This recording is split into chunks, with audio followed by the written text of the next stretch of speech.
Hello again, let's jump into the football, and Hawthorn have recalled two big guns for tomorrow night's preliminary final against Geelong. Treaders and Tom Wren join us live, and Tommy, they're close to full strength. Yeah, they certainly are, Kim, and Treaders, as we look at the ins and outs, it's pretty easy to see why, isn't it? Have a look at those names, Franklin and Rioli. You'd be shattered if you're a Hawk supporter, wouldn't you, having those names come back? But Spanger's unlucky because he's been pretty good for him in that pinch-hitting ruck and forward role, but unfortunately when you bring back superstars, that's exactly what the opposition did want to see. Treaders, they've lost 11 straight against the Cats, but you just get the feeling Alistair Clarkson just playing a few mind games with the Cats.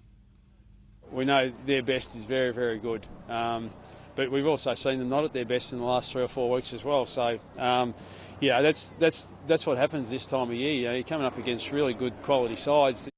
All right, let's have a look at the Cats side now, Treaders. A couple of changes there. We know Paul Chapman's out suspended. Murdoch and Caddy come back into the side. Moving on to Freo Sydney now. Freo just the one change, and again for them, Treaders, with Johnson in, they're just about full strength too. Yeah, well, Sheridan can't keep a spot in the 22 consistently all year. Why? Because an All-Australian comes back in. So that's another luxury Fremantle have got, and that's why I think it's so one-sided this weekend. Even so, Matthew Pavlich says they're getting ready to face an absolute brutal test.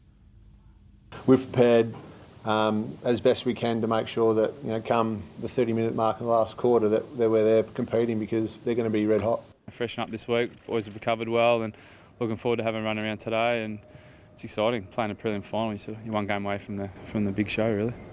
They are only one game away, Treaders, but as we look at their two inclusions, they're not bad, Rowan and McGlynn, but the two outs, Tippett and Mitchell, gee, that hurts. Yeah, I was in Sydney last weekend calling this game, and that was a big loss. They did great to get over Carlton. They really taught Carlton a lesson, but this is a tough road trip in footy.